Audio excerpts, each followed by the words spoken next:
রাধে রাধে বন্ধুরা, কেমন আছেন আপনারা সবাই? আজ আমি যাব দীঘা বেড়াতে, আর সাথে জগন্নাথ দেবের দর্শনও করব। তাই আমি রাস্তায় বেরিয়ে পড়েছি আমার বন্ধুদের সাথে বাস ধরার জন্য। আমরা কথা বলতে বলতে স্ট্যান্ডের দিকেই যাচ্ছিলাম। তো রাস্তায় যেতে যেতে এক অদ্ভুত প্রাণীর সঙ্গে আমাদের দেখা হয়ে গেল। প্রাণীকে দেখাচ্ছি, চলো।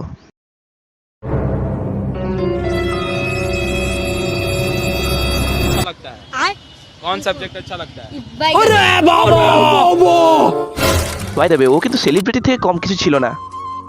তারপর ওই সেলিব্রিটিকে দেখতে দেখতে আমরা কিন্তু স্ট্যান্ডে চলে এসেছি বাস ধরার জন্যে। এসেই দেখি কত সুন্দর নারী একসাথে শাড়ি পরে বসে আছে। এদেরকে দেখে আমার একটাই কথা মনে পড়ে, যাক ওখানে নারী থাক বসে, আমরা আমাদের গাড়ির দিকে নজর দিই একবার। তো এটাই হলো আমাদের ট্যুর বাস, এতে করেই কিন্তু আমরা দীঘা যাব। তো দেখো বন্ধুরা, বাসটাকে কিন্তু বাইরে থেকে অনেকটাই সুন্দর লাগছে দেখতে। তো চলো বেশি না কথা বলে চলো বাসের ভিতরটা একবার দেখে নেওয়া যাক। আর তো চলো, আমরা বাসে ওঠার জন্য দাঁড়িয়ে পড়েছি, আর এই নারীদেরকে ক্রস করে আমাকে উঠতে হবে আমার গাড়িতে। তো শেষমেশ বন্ধুরা আমি কিন্তু বাসে উঠতে সক্ষম হয়েছি, আর বাসের ভিতরের লুকটা কিন্তু অনেকটাই সুন্দর লাগছে। তো চলো তোমাদেরকে বাসের একবার ভিউটা দিই।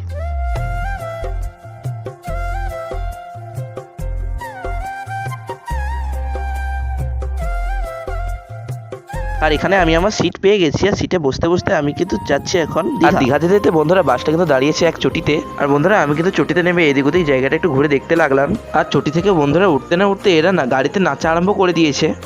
আর সারা রাত নাচতে নাচতে বন্ধুরা আমরা কিন্তু সকালে দীঘার গেটের কাছে চলে এসেছি। আর দেখো বন্ধুরা, আমরা কিন্তু এখনো ওল্ড দীঘায় রয়েছি, নিউ দীঘায় কিন্তু এখনো যাওয়া হয়নি। তো চলো ওল্ড দীঘাটাকে তোমাদেরকে ভালো করে একটু ঘুরিয়ে দেখাই। তারপর বন্ধুরা আমরা কিন্তু এদিক ওদিক ঘুরে দেখতে দেখতে একটা ছোট্ট বানরকে দেখতে পেয়েছি। আর সত্যি বানরটা কিন্তু অনেক সুন্দরী খেলা দেখাচ্ছিল। তারপর বানরটার সঙ্গে আমি একটু ইয়ার্কি মারার চেষ্টা করলাম। বানরটা হয়তো আমাকে দেখে মনে মনে এটা ভাবছে, এই শরীর বাচ্চা মানুষ, আগে কোনোদিন বানর দেখিস নাকি।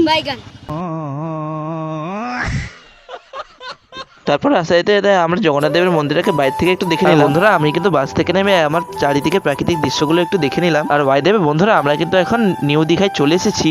আর বন্ধুরা দীঘায় এসে মানুষরা সবার প্রথম যা করে আমি সেটা করার জন্য বেরোচ্ছি এখন।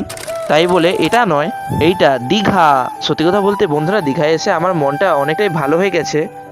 আর একটু পরে বন্ধুরা আমরা কিন্তু দীঘার সমুদ্রে স্নান করতে লাগবো। আর বন্ধুরা আমরা স্নান সেরে জগন্নাথ দেবের মন্দির দেখার জন্য বেরিয়ে পড়লাম। আর বন্ধুরা সাথে রয়েছে এক অদ্ভুত প্রাণী। আর বন্ধুরা আমি কিন্তু জগন্নাথ দেবের গেটের সামনে দাঁড়িয়ে রয়েছি। জগন্নাথ দেবের মন্দিরের প্রবেশদ্বার দেখতে পাচ্ছেন বন্ধুরা, মন্দিরের প্রবেশদ্বারে কতটা কড়া সুরক্ষা রাখা রয়েছে। আর বন্ধুরা আমরা কিন্তু মন্দিরের ভেতরে ঢুকে গেছি। মন্দিরের ভেতরটা কতটা সুন্দর লাগছে দেখুন বন্ধুরা। আর বন্ধুরা আমি কিন্তু এদিক ওদিক ঘুরতে ঘুরতে এখন যাচ্ছি জগন্নাথ দেবের বড় মন্দিরের কাছে। আর বন্ধুরা মন্দিরের ভেতরে রয়েছে কিন্তু জগন্নাথ দেবের মূর্তি। তো চলো তোমাদেরকে বেশি না কথা বলে চলো জগন্নাথ দেবের মন্দিরে মূর্তিটি দেখাই। আর ওই দেখুন বন্ধুরা, ওটা কিন্তু জগন্নাথ দেবের মূর্তি। আর বন্ধুরা আপনারা কিন্তু কমেন্টে জয় জগন্নাথ লিখতে ভুলবেন না কিন্তু। সবাই একবার মন দিয়ে বলো জয় জগন্নাথ দেবের জয়। আর বন্ধুরা মন্দিরের বাইরে বেরিয়ে এসে আমি কিন্তু কিছু রাশিয়ানের দলকে দেখতে পাই যারা হরিনাম করছিল। তো আমি এখন মন্দির ঘুরে বাড়ি যাই, আর তোমরা আরও ব্লগসের জন্য সাবস্ক্রাইব করো। বাই। আর বন্ধুরা সাবস্ক্রাইব করতে ভুলবেন না কিন্তু, করে দিয়েছো তোমাদের সবাইকে একবার মন দিয়ে রাধে রাধে।